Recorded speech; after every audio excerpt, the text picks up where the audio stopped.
கர்த்தர் நல்லவர். இந்த செய்திக்காக ஒரு வசனத்தை நம்ம வாசிப்பதிலிருந்து காலம் நாட்களாக இருக்கிறபடினாலே ஒரு சுருக்கமான ஒரு செய்தியை எல்லாருக்கும் தெரிந்த வசனங்கள், எல்லாருக்கும் பரிசீலிக்க தெரிந்த வசனங்களில் இருந்து சில காரியங்களை மறுபடியும் அதை உங்களுக்கு ஞாபகப்படுத்த விரும்புகிறேன். மத்தேயு சுவிசேஷ புத்தகம் 6ஆம் அதிகாரம்,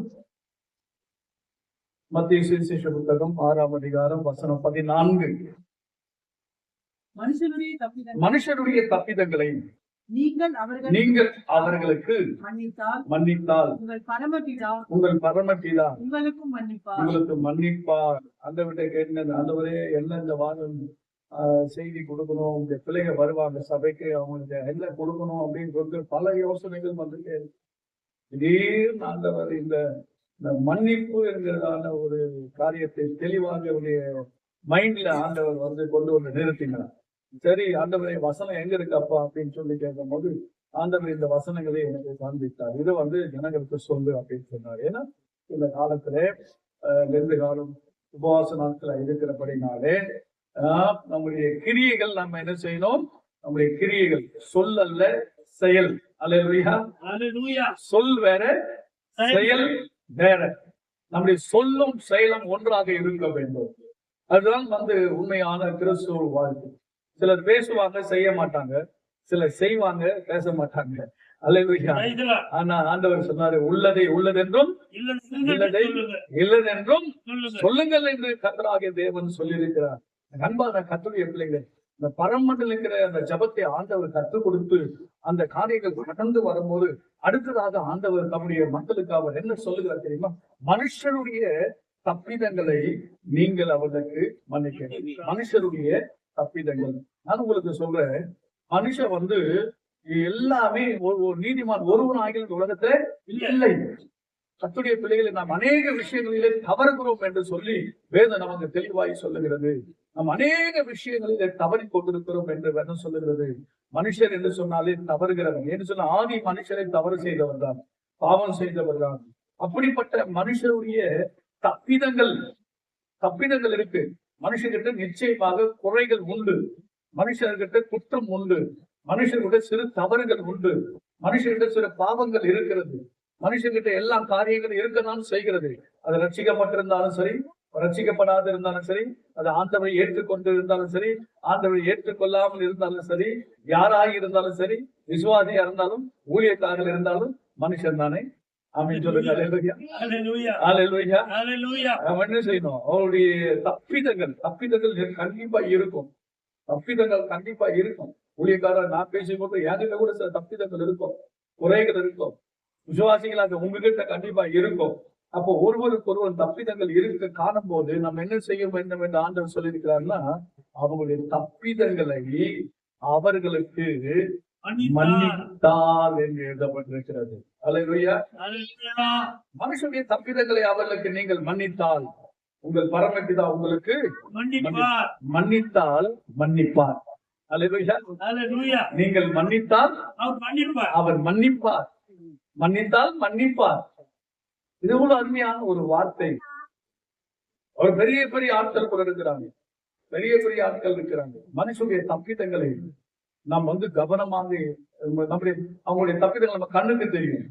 ஒருவேளை காதுல கேட்போம், உடனே நாம் பைபிள் வசனம் என்ன சொல்லுகிறது? மனுஷனுடைய தப்பிதங்களை நீங்கள் அவர்களுக்கு மன்னித்தால் உங்கள் பரமபிதா உங்களுக்கு மன்னிப்பார். இந்த உலகத்திலே, இந்த கிராமத்திலே, சபையிலே நாம் ஒருவருக்கு ஒருவர் மன்னிக்கிற வேலையில லோகத்தில் இருக்கிற பரமபிதா நம்முடைய தப்பிதங்களை அவர் மன்னிப்பார். ஆமென், ஆமென். பாருங்க அடுத்த வசனம். மனுஷனுடைய தப்பிதங்களை நீங்கள் அவர்களுக்கு மன்னியாதிருந்தால் உங்கள் பிதா உங்கள் தப்பிதங்களை மன்னியாதிருப்பார். நீங்கள் மன்னியாதிருந்தால் உங்கள் பரமபிதா உங்கள் தப்பிதங்களை மன்னியாதிருப்பார். இதை கேட்டுக்கிற அடுத்த கர்த்தருடைய பிள்ளைகளே, இந்த உலகத்திலே ஒருவரும் பூரண புருஷன் அல்ல. அல்லேலூயா. மனுஷன் குறைவுள்ளவனாக இருக்கிறார். மனைவி, கணவன், பிள்ளைகள், ஊழியக்காரன், விசுவாசிகள், உறவுகள், இதெல்லாம் குடும்பம். கண்டிப்பா தவறுகள் இருக்கத்தான் செய்யும். குறைகள் இருக்குதான் செய்யும். இறுதி வரைக்கும் 40 முறை பைபிள் முடிச்சிருப்பாங்க, 50 முறை கூட பைபிள் வாசித்து முடிச்சிருப்பாங்க. தவறுகள் இருக்கும். சொல்லுவாங்க, ஐயா நாங்க 50 முறை பைபிள் படிச்சுட்டாங்க. ஐயா 50 முறை 100 முறை பைபிள் படிச்சதுனால மனுஷன் வந்து தவறு ஒருவர் இருக்கலாம். அப்படிப்பட்டவருடைய தவறுகளை கூட நாம் என்ன செய்யணும்?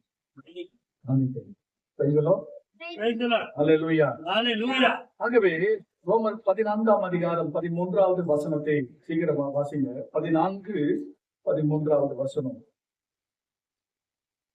ரோமர் இப்படி இருக்க நாம் இனிமேல் ஒருவரை ஒருவர் குற்றவாளிகள் என்று தீர்க்காதிருப்போமாக ஒருவனும் தன் சகோதரனுக்கு முன்பாக தடுக்கல்லையும் இடரலையும் போடலாகாது என்று தீர்மானித்துக் கொள்ளுங்கள். நீங்கள் ஒரு தீர்மானம் எடுங்க.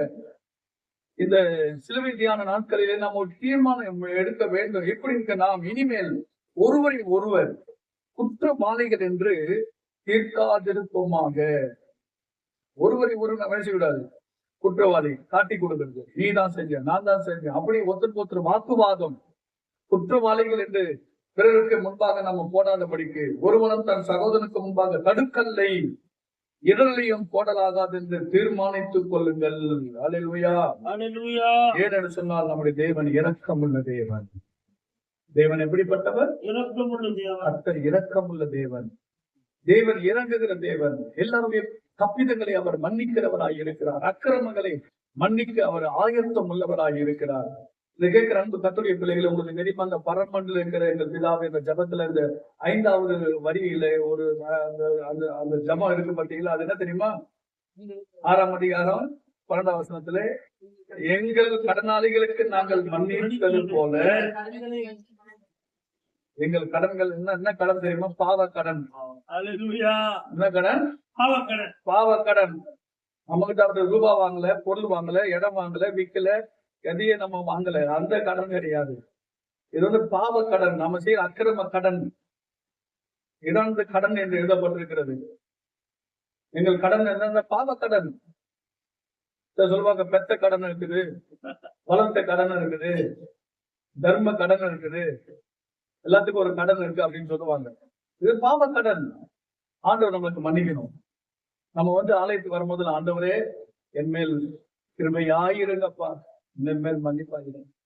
பாவி அப்படிதான் ஜெபித்தார். ஆண்டவரை பாவியாக என் மேல் கிருபையாயிரும் என்று சொல்லி ஜெபித்தார். உள்ள ஒரு மனுஷன் ஜெபித்துக் கொண்டிருக்கிறான். ஆண்டவரே நான் அவனை போல இல்ல, இவனை போல இல்ல, நான் வாரத்திற்கு 2 முறை உபவாசிக்கிறேன், தசமாக கொடுக்குறேன், அதை செய்யறேன், இதை செய்யறேன், ஆயங்காரனை போல இல்ல, நான் இப்படி இல்லை அப்படின்னு சொல்லி பரிசெய்து ஜெபம் பண்றேன். அப்ப ஆண்டவருடைய உள்ளே ஜெபிக்கிற மனுஷனுடைய ஜெபம் வந்து அந்த ஜெபத்துல கூட மற்ற குற்றவாளியை நம்ம தீர்க்கணும். ஆனால் ஒரு மனுஷன் சொல்லுகிறான், ஆண்டவர் சொல்றாங்க, பாவி ஆண்டவரே, நான் ஒரு பாவி, என் பாவத்தை மன்னியும் என்று சொல்லி அவன் ஜெபிக்கிறான். இதுதான் நாம் ஜெபிக்க வேண்டும். என் பாவங்களை மன்னியும் என்று நாம் ஜெபிக்க வேண்டும். பரமபிதாவுக்கு முன்பாக நாம் குற்றவாளிகளாக இருக்கிறோம், கடன்பட்டவர்களாக இருக்கிறோம், குறைவுள்ளவர்களாக இருக்கிறோம். பிதாவே என் பாவங்களை மன்னியும் என்று சொல்லிதான் நாம் கேட்கணும். ஆகவே நாம் ஒரு வசனம் இருக்கிறது, வாசித்து பாருங்கள். மத்தேயு சுவிசேஷ புத்தகம் 5ஆம் அதிகாரம் 23வது வசனம்.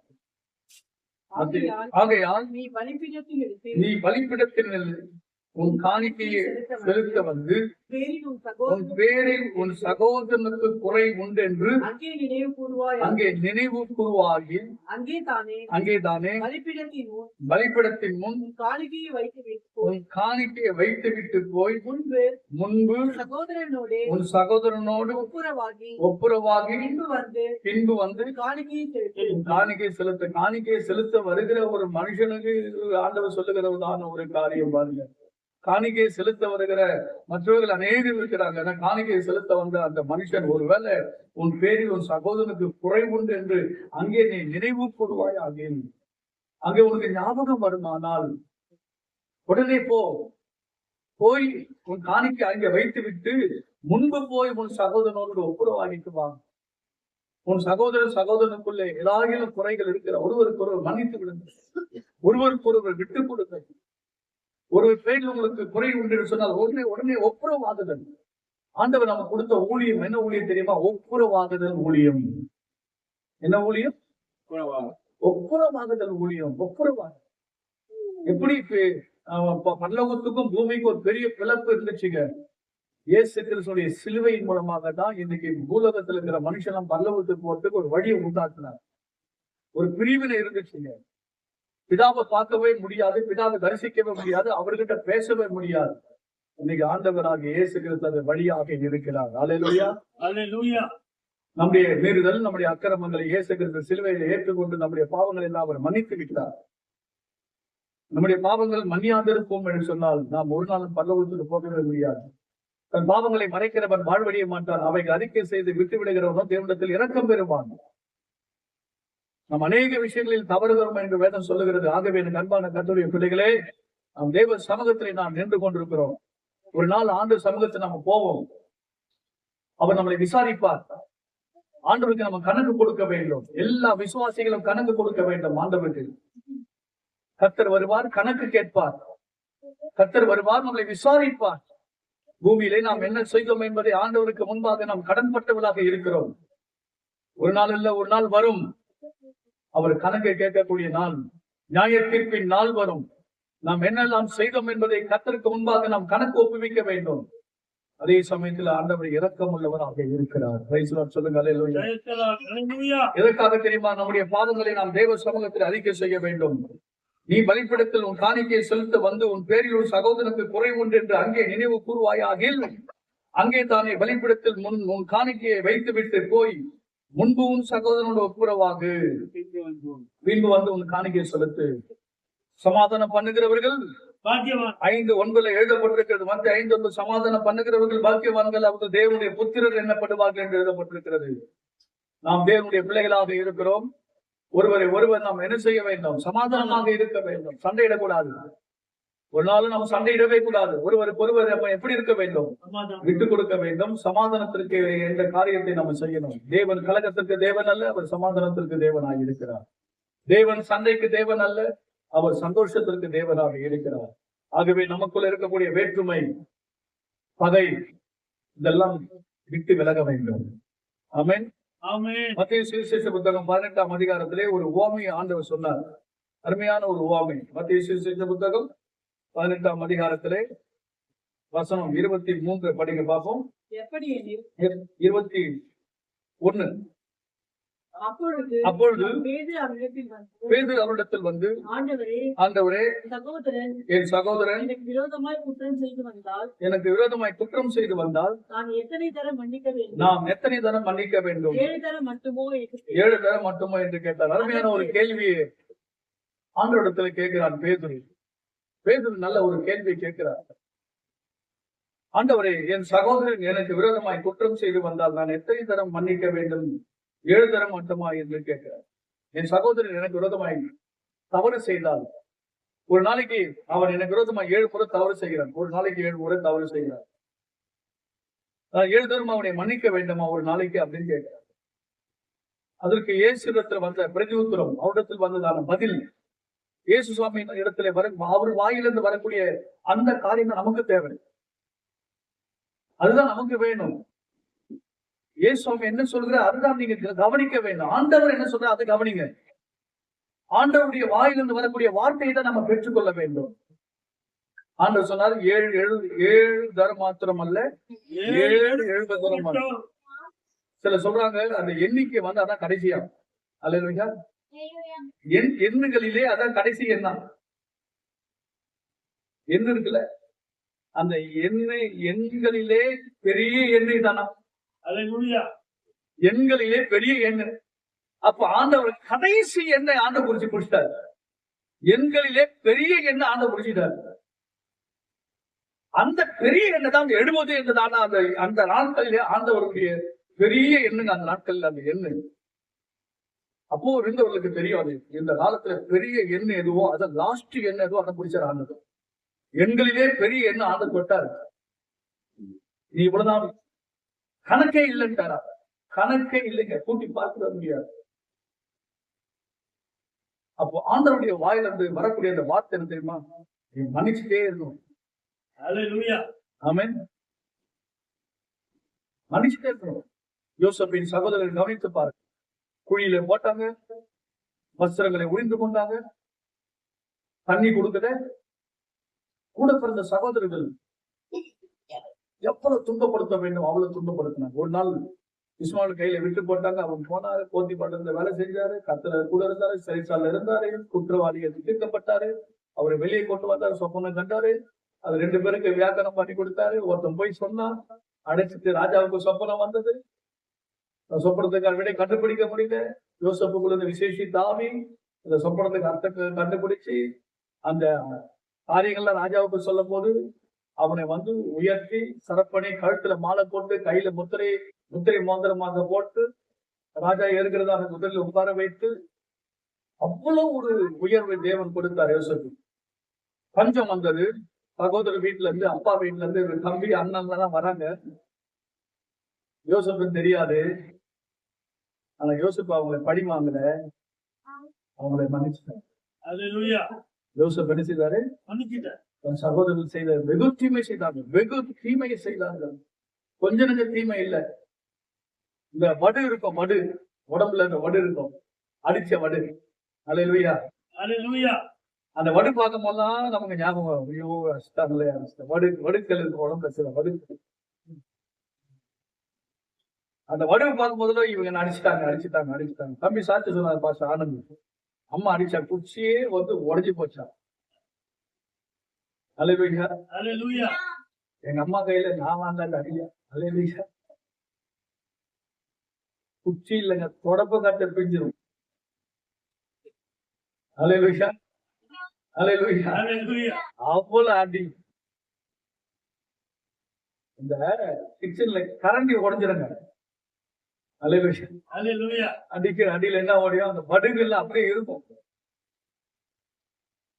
ஏன் சொல்றோம் அப்படின்னு பாத்தீங்கன்னா, சில காரியங்கள் வந்து ஆச்சரியம். அவங்க போய் சொல்லிட்டான்னு பார்த்து எனக்கு மனசுல மறக்கவே முடியல. பார்த்து அவன் பார்க்கும்போது, இதை பார்க்கும்போது அவங்க ஞாபகம் வருது, இந்த வலின்னு. ஏதோ எப்படியோ போட்டோம் சமயம். அல்லேலூயா. ஆண்டவர் சொன்னாரு, மன்னிச்சு சொன்னாரு, மன்னிச்சு எண்ணத்தை கொண்டு போ. லாஸ்ட் என்ன ஆண்ட முடிச்சாரு? 7 மட்டும் எண்ணிக்கையிலே பெரிய எண்ணுங்க. அந்த காலத்துல ஆண்டவர் சொன்ன கணக்கு. நம்ம போற கணக்கெல்லாம் சரியில்லை. ஒருத்தன் ஓடி வந்தான், ஆண்டவரே 2 மீன் 5 அப்பம் தான் இருக்குது, போதும் ஆண்டவர். ஒருத்தன் யோசிப்பாங்க, இது என்ன பத்தம்? நீ போடுற கணக்கு வேற, அவர் போடுற கணக்கு வேற. இவ்வளவு பேருக்கு கடையில காசு இருக்குது, கொண்டு போய் வாங்கினாலும் பத்தாது அப்படின்னு அவன் சொல்றாங்க. அப்ப ஆண்டவர் சொன்னா, நீங்களே போய் கொடுங்க அப்படின்னா, இது எப்படி நான் கொடுக்க முடியும்? இதெல்லாம் முடியாது. அவன் போடுற கணக்கு முடியாது. ஆனா ஆண்டவர் கொடுக்கிற கணக்கு என்ன தெரியுமா? வரிசையா உட்கார வைங்கன்றாங்க. அல்லேலூயா. வரிசை என்ன செய்யும்? உட்கார வை. நமக்கு நம்ம போடுற கணக்கெல்லாம் பையில இருக்கு. அல்லேலூயா. ஆண்டவர் போற 2 மீன் 5 அப்பம் போதுன்ட்டாரு. பிரைஸ்ல உட்கார வைங்கிட்டாரு. பிதாவை நோக்கி ஜெபம் பண்றாரு, ஸ்தோத்திரம் பண்றாரு. கொஞ்சம் தான் இருக்கும். ஆனா நம்ம விசுவாசிக்கணும், ஆண்டவர் பெரிய காரியங்களை செய்வார் என்று சொல்லி. எவரையும் மேன்மைப்படுத்த அவரை கரத்தினால் ஆகும். மனுஷனுடைய தப்பிதங்களை நாம் என்ன செய்ய வேண்டும்? மன்னிக்க வேண்டும். கிறிஸ்து நமக்காக மன்னித்தார், நம்முடைய பாவங்களை மன்னித்தார். பாருங்க, ஒரு ஓமை ஆண்டவர் சொல்றாரு, அது சப்ஜெக்ட் பாருங்க. எப்படி என்ன 23ஆம் வசனம், எப்படி எனில் பரலோக ராஜ்யம் தன் ஊழிய கண்டத்தில் கணக்கு பார்க்க வேண்டும் என்ற ஒரு ராஜாவுக்கு ஒப்பாயிருந்தது. ஊழியக்காரன் நிறைய பேர் இருக்கிறாங்க. எல்லாருக்கிட்டே கணக்கு பார்க்கணும். ஒரு பேங்க் மாதிரி வச்சுக்கணும், ஒரு பேங்க்னு வச்சுக்கணும். நிறைய பேர் கடன் வாங்கிருக்கிறாங்க பேங்க்ல. அல்லேலூயா. நிறைய பேர் கணக்கு வாங்க. ராஜா பாக்குற எல்லாத்தையும் கணக்கு பாருங்க அப்படின்றாரு. யார் எவ்வளவு வாங்கியிருக்கிறாங்க பாரு அப்படின்னு சொல்லி சில வேலை வந்து ஆண்டவர் வந்து எல்லாருடைய பேரும் அங்க எழுதப்பட்டுக்குது. உங்க பேரு எழுதப்பட்டுக்குது, என் பேரும் பரலோகத்துல எழுதப்பட்டுக்குது. யாரெல்லாம் என்னென்ன செஞ்சாங்க செக் பண்றான் அப்படின்னு ஆண்டவர் சொல்லுவார். ஒரு நாள்ல செக் பண்ண யாராவது என்ன செஞ்சாங்க அப்படின்னு சொல்லிட்டு, அப்போ அந்த செக் பண்றதுக்கு ஆட்கள் இருக்கிறாங்க, பரலோகத்தில் இருக்கிறாங்க. உடனே டக்குன்னு பாத்துருவாங்க. டேவிட் என்ன செஞ்சாரு? 50 வருஷம் என்ன செஞ்சாரு? அவர் டைப் பண்ணா போன எல்லாம் வந்துடும். அல்லேலூயா. எல்லாமே வந்தவன் எங்க போனாரு, என்ன பண்ணாரு, என்ன செஞ்சாரு, எல்லாமே வந்துடும். அல்லேலூயா. ஒவ்வொருவரும் என்ன செய்தோம் என்பதை ஆண்டவர் கணக்கு பார்க்க ஆரம்பித்தால் நமக்கு என்ன? அல்லேலூயா. எல்லாருடைய கணக்குன்னா நம்ம ஏதோ பொருள் வாங்குறோம் விக்கிறோம் அந்த கணக்கு இல்ல. பொருள் கணக்கு நான் சொல்லல, அதெல்லாம் அவங்களுக்கு பெருசே கிடையாது. இது நான் சொல்றது பாவ கடன். நான் சொல்ற கணக்கு என்ன? பாவ கணக்கு. அல்லேலூயா. பாருங்க, ஆண்டவர் சொல்றாரு 24, அவன் கணக்கு பார்க்க தொடங்கின போது 10,000 தாலந்து கடன் பட்டவன் ஒருவன் அவனுக்கு முன்பாக கொண்டு வந்தார். அல்லேலூயா. பெரிய கணக்கு. அல்லேலூயா. இவன் தான் அதிகமா வாங்கியிருக்கிறான். ராஜா கிட்ட கொண்டு வந்து நிறுத்திட்டாங்க. அவன் ஆண்டவரே, இவன் தான் ரொம்ப வாங்கினான். 10,000 தாலந்து கடன் பட்டவன். அந்த காலத்துல தொகைவீடு 10,000 பொன் அதனுடைய வேலை வைத்து அவன் பட்ட கடன். அல்லேலூயா. பாருங்க, 25ல கடனை தீர்க்க அவனுக்கு நிர்வாகமே இல்ல. அவனுக்கு முடியவே முடியாது. நிர்வாகமே கிடையாது. சில வேலையில நம்ம செய்த அந்த கடன் தலைக்கு மேல போயிடும். வெள்ளம் முழுகி போயிடுவோம். சில அவங்க பட்ட கடன் பேங்க்ல பாத்தீங்கன்னா வீடு முழுகிடும், நிலம் முழுகிடும். எவ்வளவு வெள்ளி பொண்ணு கொண்டு வந்து நீ அடமானம் போட்டு விட்டாலும் அதுவும் முடியாது, எல்லாம் முழுகிடும். அப்படிப்பட்டதான ஒரு கடன் இந்த இடத்துல எழுதப்பட்டிருக்கிறது. கடனை தீர்க்க அவனுக்கு நிர்வாகம் இல்லாதபடி. நல்லா கவனிக்கணும். அவனுடைய ஆண்டவன் அவனையும் அவன் பெண்ஜாதி பிள்ளையும் அவனுக்கு உண்டான எல்லாவற்றையும் விற்று கடனை தீர்க்கும்படி கட்டளையிட்டான். ஜப்தி பண்றான். அவன் என்ன பண்ணு? ஜப்தி பண்ணு, எல்லாமே விடாதே அப்படின்னு ஆண்டவன் முழுவதும் ஒண்ணுமில்லை. அப்பொழுது அந்த ஊழியக்காரன் தாழ விழுந்து வணங்கி, ஆண்டவனே, என்னிடத்தில் பொறுமையாயிரும். தேவ பிள்ளைகளே, இவனுடைய கடனை இவன் அடைப்பதற்கு ஆண்டவரிடத்திலே பொறுமையை கேட்கிறான். அல்லேலூயா. நிறைய பேர் அப்படின்னு ஆண்டவரிடத்தில் என்ன கேட்கிறாங்க? என்கிட்ட பொறுமையாயிரும் ஆண்டவர். ஆனா பைபிள் என்ன செய்யப்படுதுன்னா, கொடுக்க நிர்வாகம் இல்லை அவனுக்கு. நீங்க நல்லா யோசனை பண்ணி நிர்வாகமே இல்லை, ஆனா பொறுமையாயிரும் கேட்கிறான். ஆண்டவரை நீங்க என்கிட்ட பொறுமையாகணும் அப்படின்னா நிர்வாகமே கிடையாதுன்னு பைபிள்ல எழுதப்பட்டிருக்கிறது. முடியவே முடியாது. எந்த அர்த்தத்துல தன்னை ஆண்டவர் என்கிட்ட பொறுமையா இருக்கணும் கேட்கிறான்? எந்த அர்த்தத்துல அவன் கேட்கிறான்? இதெல்லாம் சில வேளை நம்ம நம்மளையே ஏமாத்திக்கிற ஆண்டவரை ஏமாத்த முயற்சி. பைபிள்ல மிக தெளிவாய் சொல்லப்பட்டிருக்கிறது. அப்பொழுது அந்த ஊழியக்காரன் தாழ விழுந்து வணங்கி, ஆண்டவனை இடத்தில் பொறுமையாயிரும், எல்லாவற்றையும் உமக்கு கொடுத்து தீர்க்கிறேன்னு சொல்றான்.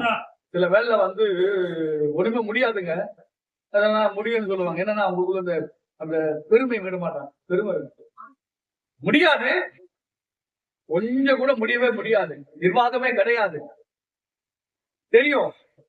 ஆனா என்ன செய்யறாங்க தெரியுமா? நான் கொடுத்து தீர்க்கிறேன். வீண் ஜம்பம், வீண் பெருமை, வீணான காரியங்கள். ஆண்டவர் இன்னைக்கு சொல்ற, உங்கள்கிட்ட வீண் பெருமையும் வீண் ஜம்பமும் என்ன செய்யக்கூடாது? இருக்கவே கூடாது. எல்லாம் முடியல ஆண்டவரே, மன்னிச்சிருங்க அப்பான்னு கேள்வி. சரண்டர். அப்போ இவர் என்ன சொல்றாருன்னா, நான் பொறுமையாயிரும், எல்லாவற்றையும் உங்களுக்கு கொடுத்து அந்த ஊழியக்காரன் ஆண்டவர் மனந்திறங்கி, பாருங்க, ஆண்டவர் என்ன செய்ய மனந்திறங்கி அவனை என்ன செய்தாரு? விடுதலை பண்ணி. அவன் சொல்றான் நான் கொடுக்குறேன்னு, ஆனாலும் அவருக்கு தெரியுமால முடியாதுன்னு இவருக்கு தெரியுது. இறங்கிட்டார். இறக்கம் வச்சிட்டார். ஏன் இறக்கம் வச்சாருன்னா, காலில் விழுந்து வணங்கி, தாழ விழுந்து வணங்கினான். பத்தியா, தாழ விழுந்து வணங்கினான். சில பேர்ல நமக்கு தாழ்மை இருக்குது, அந்த வாய் சில பேர் வாய் சாடல். அல்லேலூயா, வாய் சாடல். ஆகவே இந்த வாயின் வார்த்தைகள் தான் கொஞ்சம் கஷ்டம். அதுதான் நம்ம கட்டுப்படுத்தணும் ஆண்டவர்கிட்ட. ஆண்டவர் என்ன பண்ணிட்டாரு, சரிடா உன்னால முடியல, தாழ விழுந்துட்ட, உனக்கு நான் மனம் திரும்பி உனக்கு நான் தண்டனை கொடுக்கணும். தண்டனையில இருந்து உனக்கு முதல்ல நான் விடுதலை கொடுத்தேன். தண்டனையில இருந்து உனக்கு என்ன செய்யறேன், முதலாவது நான் விடுதலை கொடுக்கிறேன். கடனையும் அவனுக்கு மன்னிச்சேன். ஒன்று விடுதலை, இரண்டாவது மன்னி. இது ரெண்டு விஷயம் தான் கர்த்தர் இயேசு கிறிஸ்து சிலுவையில் நமக்கு செஞ்சார். ரெண்டு காரியம் செஞ்சாரு. ஒன்று நமக்கு விடுதலை கொடுத்துட்டாரு, இரண்டாவது நம்மளை மன்னிச்சுட்டாரு. விடுதலையும் கொடுத்தாரு, மன்னிப்பையும் கொடுத்தாரு. அவ்வளவு பெரிய தேவன் ஆண்டவர். அல்லேலூயா. நம்ம பட்ட கடன் கொஞ்சம் நஞ்சம் கிடையாதுங்க. அவ்வளவு கடன் பட்டிருக்கிறோம். அவ்வளவு பாவ கடன், மொத்தமே பாவ கடன் தான். 16,000 ஒரு தாளந்து, பெரிய தொகை. அதை ஆண்டவர் அவனுக்கு விடுதலை கொடுத்து, விடுதலை பத்திரத்தை கொடுத்து, அவனுக்கு பாவத்தையும் மன்னிச்சுட்டு போயிடலாம் சொல்லிட்டு அவன் அனுப்பிட்டார்.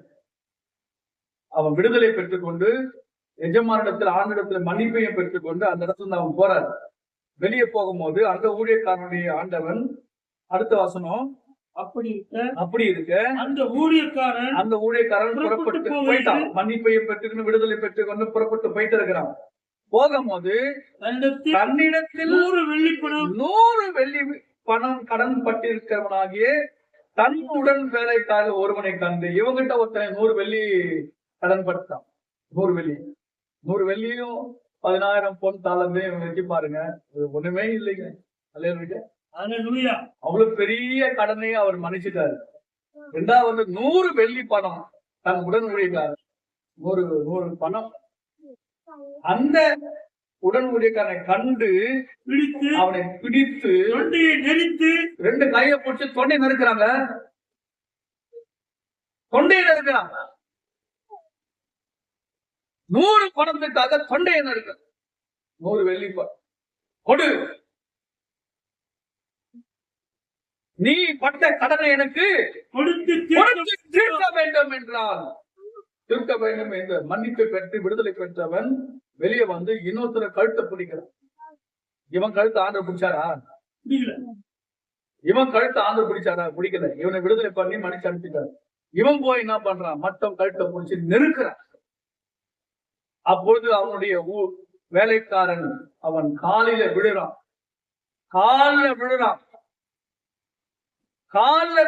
இடத்தில் பொறுமையாயிரும், எல்லாவற்றையும் உமக்கு கொடுத்து தீர்க்கிறேன்.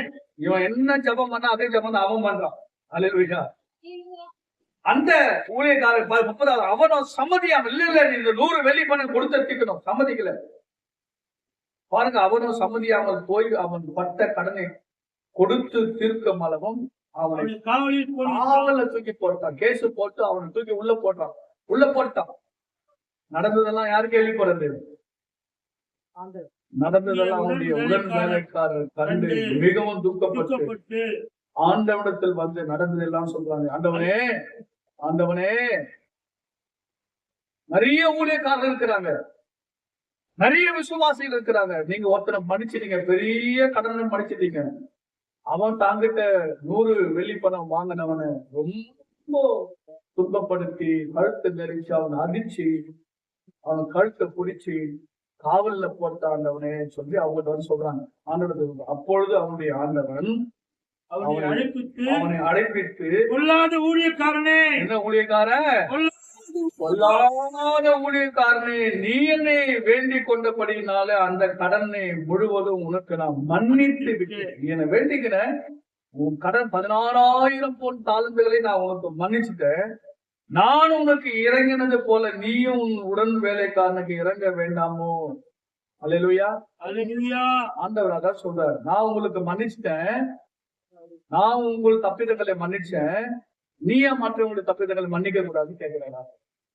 ஆமென், ஆமென், அல்லேலூயா, அல்லேலூயா. இதுதான் கர்த்தராகிய தேவன் நமக்கு சொல்லிக் கொடுக்கிற சத்தியம்.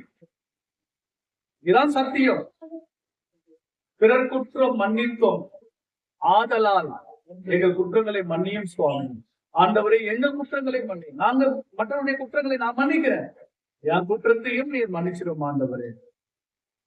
அல்லேலூயா, அல்லேலூயா, அல்லேலூயா, அல்லேலூயா.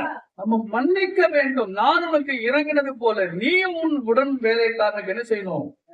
இறங்க வேண்டாம் என்று சொல்லி அடுத்த வசனம், அவனுடைய ஆண்டவன் கோபம் அடைந்து அவன் பட்ட கடனெல்லாம் தனக்கு கொடுத்து தீர்ப்புல மலவும் வார்த்தையிடத்தில் அவனை ஒப்பு கொடுத்தான்.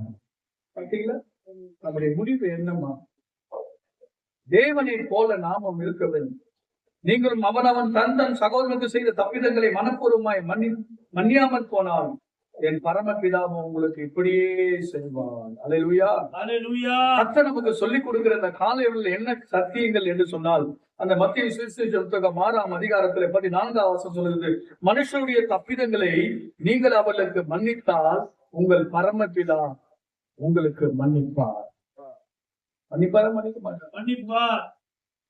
நம்ம குணம் மாறணும், நம்முடைய சுபாவம் மாறணும், நம்முடைய இருதயம் மாறணும், நம்முடைய செய்கை மாறணும், நம்முடைய கிரியைகள் மாறணும்.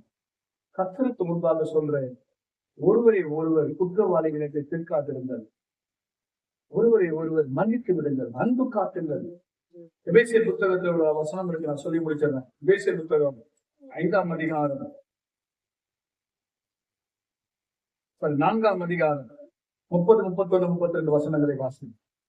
அன்றியும் நீங்கள் மீட்கப்படும் நாளுக்கென்று முத்திரையாக பெற்ற தேவனுடைய பரிசுத்த ஆவியை துக்கப்படுத்தாதிருங்கள். சகலவிதமான கசப்பு, கோபம், மூர்க்கம், கூக்குரல், தூஷணம் மற்ற எந்த துர்க்குணமும் உங்களை விட்டு நீங்க கடவது. ஒருவரை ஒருவர் தயவாயும் மன உருக்கமாயும் இருந்து கிறிஸ்துவுக்குள் தேவன் உங்களுக்கு மன்னித்தது போல நீங்களும் தேவன் உங்களுக்கு மன்னித்தது போல தேவன் உங்களுக்கு மன்னித்தது போல. ஆண்டவர் என்னுடைய பாவ கடனை மன்னிச்சுட்டாரு, என்னுடைய அக்கிரமம் கடனை கர்த்தர் மன்னிச்சுட்டாரு. நானும் மற்றவருடைய தப்பிதங்களை மன்னிக்க வேண்டும் என்றுதான் எண்ணம் ஏன் இல்லாமல் போகுது? கர்த்தர் என் பாவங்களை மன்னிக்கணும், நான் மற்றவங்க பாவங்களை மன்னிக்க மாட்டோம். என்னங்க குணம் அது? உங்கள் பிதா சர்க்குணராய் இருக்கிறது போல நீங்களும் அப்படியே இருந்தது வேண்டாம் சொல்லுகிறது. உங்கள் பிதா உங்களுக்கு மன்னித்தது போல நீங்களும் ஒருவருக்காக ஒருவர் மன்னிங்கள். சகலவித கசப்பு பரிசுத்த ஆவியானவர் துக்கப்படுகிறார்,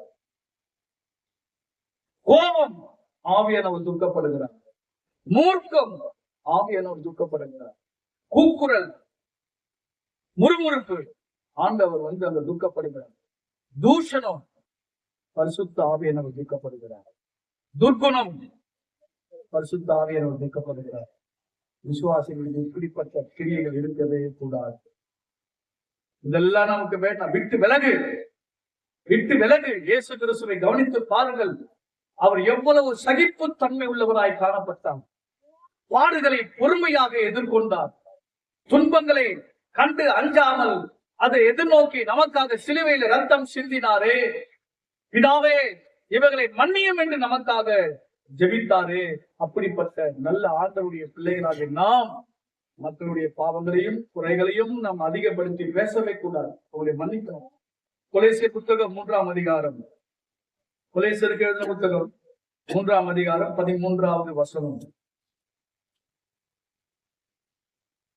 ஒருவரை ஒருவர் தாங்கி ஒருவர் பேரில் ஒருவருக்கு குறைபாடு உண்டானால் கிறிஸ்து உங்களுக்கு மன்னித்தது போல ஒருவருக்கொருவர் மன்னிங்க. இதை விட நம்ம மற்றவர்கள் செய்யற ஒரு நன்மை வேற நன்மை இருக்காதுங்க, நன்மை இருக்காது. நீங்க மற்றவர்களுக்கு நன்மை செய்யணும்னா நீங்க மற்றவர்களுக்கு குறைகள் எல்லாம் மன்னிச்சிருங்க. நீங்களும் நானும் இயேசுவை போல மாறணும். இயேசுவை பற்றி பேசுறவங்களும் பெரிய ஆள் அல்ல, இயேசுவை போல மாறவங்க தான் பெரிய ஆள். அல்லேலூயா, அல்லேலூயா. பிரசங்கம் ஈஸியா பண்ணிடலாம், பைபிள் ஈஸியா படிச்சிடலாம், ஜெபம் ஈஸியா பண்ணிடலாம். ஆனா குணமாறணும். அல்லேலூயா. இயேசுவை போல, லைக் ஜீசஸ். இயேசுவை போல, இயேசுவை போல, இயேசுவை போல. அல்லேலூயா. ஆகவே எனக்கு அன்பான கர்த்தருடைய பிள்ளைகளை, நாம் ஒருவர் குறைவுகள் இருக்கும், அதெல்லாம் நம்ம மன்னித்தால் தான் கர்த்தர் நம்முடைய தப்பிதங்களை ஆண்டவர் மன்னிப்பார். உங்களை அவமானப்படுத்திருக்கலாம். அவமானம், இயேசு கிறிஸ்து அவமானத்தை எண்ணவே இல்லைங்க. நமக்கு வரக்கூடிய அவமானத்தை நாம் எண்ணவே கூடாது. பாடுகளை அவர் எண்ணவில்லை, அவமானத்தை எண்ணல. குடிச்சு ஏசுறாங்க, குட்டுறாங்க, எதுவுமே நினைக்கலைங்க. அமைதியாக இருந்தார், பதில் பேசல. சிலுவையில பேசினாரு, பிதாவே இவர்களை மன்னியும். எல்லாத்தையும் ஏற்றுக்கிட்டாரு. கடைசி அவர் மன்னிக்க மாண்டவர். அல்லேலூயா. எவ்வளவு கெடுதல் செய்வாங்க, கொடுமை செய்வாங்க. இறுதியாக நாம் செய்யணும், ஆண்டவரை போல மாறணும். ஆண்டவரை மன்னியும். அல்லேலூயா. அல்லேலூயா. ஜெபிக்கலாம். எல்லாரும் கண்களை மூடி நாம் ஜெபிக்க போறோம். கர்த்தர் நல்லவர். அதே பாவங்கள் குறைகளை நான் எனக்கு மன்னியுவார். என் அக்கிரமங்களை மன்னியும் அப்பா. ஆவியாக எங்கள் மேல் கிருபையாக இருமாறு. கர்த்தாவே, நீர் எவ்வளவு புனிதமானவர் அப்பா, எவ்வளவு பரிசுத்தம் உள்ள ஆண்டவர் அப்பா. உங்களுக்கு எப்படிப்பட்ட ஒரு இருதயம் இருந்தது ஆண்டவரே, எங்களுக்கும் அப்படிப்பட்ட ஒரு இருதயத்தை, கல்லான இருதயத்தை எடுத்து போட்டு சதையான இருதயத்தை கொடுங்க. உண்மை போல எங்களை மாற்றுங்க ஆண்டவர் சொல்லி நான்